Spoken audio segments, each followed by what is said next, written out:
Yesterday while going through withdrawal symptoms of the SENZO MEYIWA trial, after that shocking, dramatic ruling from my lord, I'm just minding my business. And I'm like, wait a damn minute. She looks too familiar. What do you mean? We were just in Judge Ratha'S court. You are in another courtroom already. You are not out there investigating all the hints and tropations that we're doing on the social media streets. Shololo is in another courtroom already. Let me tell you something. The SENZO MEYIWA trial was in court on Tuesday, and this is Shololo back in court as well on Thursday. Let me tell you something about Shololo. She is one serious woman, okay? She is booked and busy. She is not out on these streets to play, okay? Let me tell you what this case is all about and who she's representing. Let's just follow Mshololo around the courts, shall we? Here we go. Remember Rosemary Ndlovu? Yeah, she has multiplied, okay? This is another case with regards to insurance fraud again. So unaliving a victim and then making a claim for insurance. But wait, who exactly is Mshololo representing? Mshololo is actually the defense advocate for Hope, who is alleged to be the hitman. And you already know, in true Mshololo style, she's representing them Kulugutu, and this is what is alleged to have happened.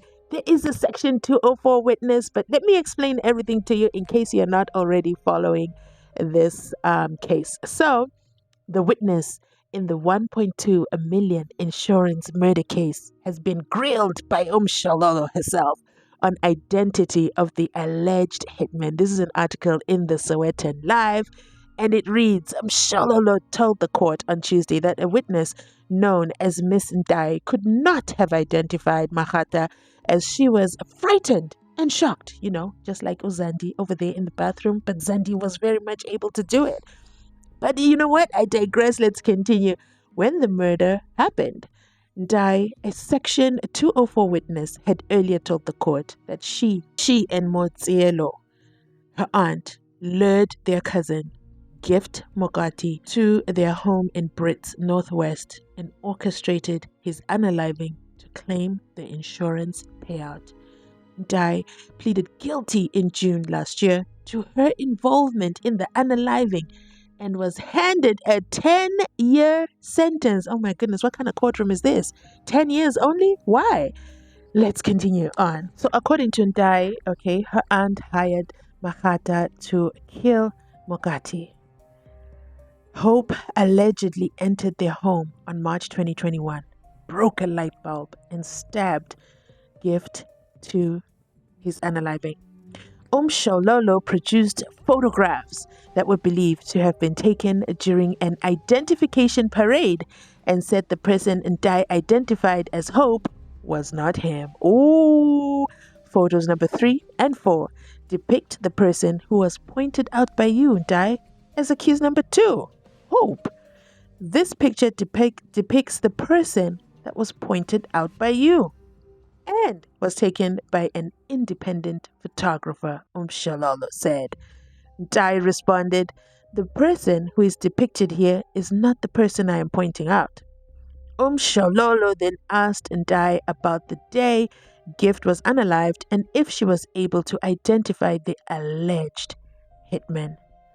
I put it to you that you couldn't have identified the two people, Hope and the suspect, in seconds while you were in fear and shock. You mentioned that accused number 2, Hope, had a knife in his hand, and you also said it was dark because they had broken the bulb, and you said you hid. Listen, this is very much giving Spaza House, Intruders, and there's also issues with photo identification. There's one thing about being a defense attorney, these cases start to all look very similar. This is definitely going to be interesting how this case develops, but let's continue on. So Hope, accused number 2, Hope, had a knife in his hand, and you said it was dark because they had broken the bulb, and you said you hid yourself under the bed. Sound familiar? Let me know in the comment section down below. Those are the words of Mshololo, but let's continue on. So the state alleges that the aunt Mshololo, a mine worker, poisoned Gift twice in March of 2021, but he survived. She then hired Hope, who stabbed and unalived him later that month. According to the indictment, Mshololo then had Gift's remains cremated and put bricks in his coffin on the day of his burial. Guys, how evil can people be? However, Gift's family found this out before he was buried. If you thought Nandipha Makutumana and the bags of pap was incredible, think about this one. First of all, you cremate the victim, then you put, oh man, how do people go to bed at night? How do you put bricks and then go to bed at night? Anyway, this Gift's family, they found out right before he was buried. It's alleged that once Old Mutual paid the aunt the 1.2 million rand insurance claim, she gave 30,000 rands to a police officer, Mutsumi Tabane, who is accused number 3, who then became her girlfriend, because I kind of know the story ahead. Okay, let me just tell you that right now. So imagine getting 1.2 million rands and you only give the police officer 30,000 rands. Why do people like to do this? Why are people not generous with the money that they have got and acquired through Gulugutunes? But anyway, let's continue. It's alleged that once Old Mutual paid out the aunt the 1.2 million rands in insurance claims, she gave the police officer Utabane 30,000 rands, and he is now in the dock, okay, as accused number 3, because he was investigating Gift's murder, and that money was for him not to implicate her. 30,000 rands! Wow. The pair then allegedly conspired. Okay, wait. So, oh my goodness. The pair then allegedly conspired to unalive Tavane's colleague. Wow. Wow, wow, wow. After he allegedly refused to close Mokati's unaliving case. The colleague was unalived in an apparent hijacking in June of 2023. The trial is set to continue on Wednesday. So this is an old article, but I wanted to read it to you so that you get the background story of what Mshololo is kind of doing, because I've never covered this case before. I don't think so. No, I haven't covered this case yet. Guys, there's a lot of cases. Okay, this is South Africa, and you already know South Africa is a movie. But wow. So that is the background story to bring you up to speed on what happened to Gift. So what goes on to happen is, of course, Mshololo's client says, listen, your 204 witness in this insurance dun case has misled the court by alleging that I am the witness. I am the hitman. I cannot be the hitman because according to her version of events, okay, the room was dark. If the room was dark, how was she able to point me out? And not only is the room dark, she was under the bed, hiding. Advocate Zandile Mshololo told the Pretoria High Court that her client Hope will take the stand to deny the state witness's version of events regarding the unaliving of Gift, who was allegedly lured and unalived by Mahata. Allegations are that Mahata was acting on instructions of Mokati's cousin, Matabo, who collected 1.2 million rands in life insurance. So accused number 2, who is Hope, will also deny knowing accused number 1, Matabo. Accused 2 will also deny that he was at the traditional healer, Banda's house, on the day you were shown him by Matabo. And I put it to you that you were convinced that Hope could unalive the deceased based on his structure, his height and body, Mshololo said. So according to the state witness, known only as Miss Ndai, Matabo showed her Hope 4 times before Mokati was unalived in March of 2022. Ndai is a Section 204 witness. A Section 204 witness is someone who makes a deal with the state, drop the charges against me. I'm going to tell you what really happened. And then, you drop the charges. Hopefully, that's how it's supposed to work, especially if my confession or my statement leads to an conviction of the other accused. In plain English, a Section 204 witness is someone who was involved in a crime but makes a deal with the state to testify against their accomplices in exchange for immunity from prosecution or for a lesser sentence. Undai has pleaded guilty to her involvement in the matter and was handed a 10-year sentence. Okay, yeah, that makes sense now why she got 10 years. I was kind of surprised. Was handed a 10-year sentence in June last year and maintained she has met the alleged hitman.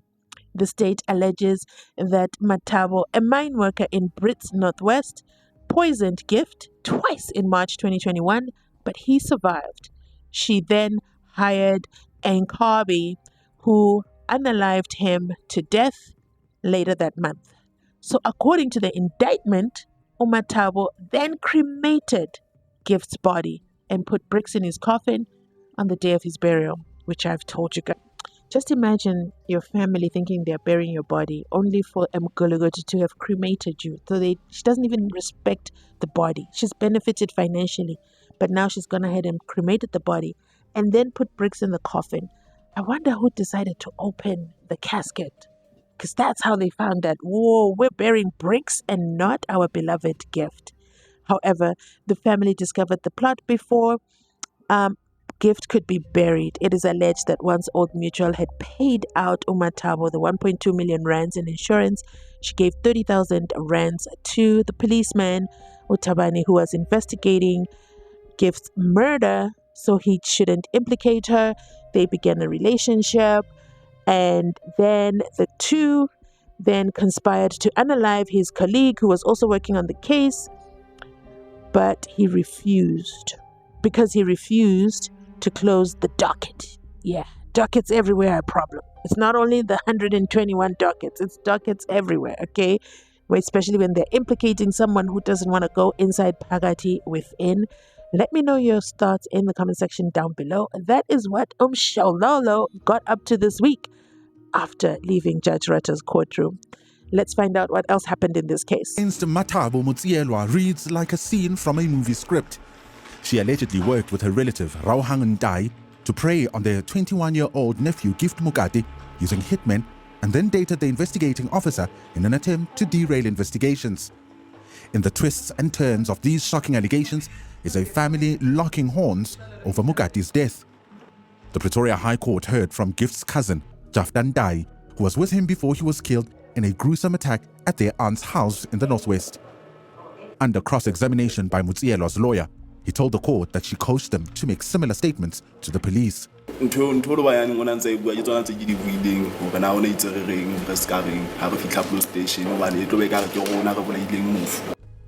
Ndai, who is under witness protection, previously testified that he had stepped out accompanied by Mutsielwa to buy airtime for Gift and returned to find him dead. The state says Mutsielwa's co-accused, Hope Mahata, was hired to execute the murder. Jafta was questioned by Mutsielwa's lawyer about a statement he had allegedly made to the investigating officer, Muzumi Tabane, after the murder. He said Tabane wanted to link him to Gift's murder. Accused number 3, le na mo file statement mara statement se ine mo fa sona ona ba twetse ka re ke nna motho a entseng a bolaile motho. Tabane is also on trial with Mutsielwa, who he admits is his girlfriend. He's charged in the same case for allegedly working with Mutsielwa to hire hitmen to kill the branch commander in a hail of bullets when he wouldn't close Gift's murder case even after he had been bribed. Jafta wrapped up his testimony on Wednesday, and a new witness is expected to take the stand on Thursday.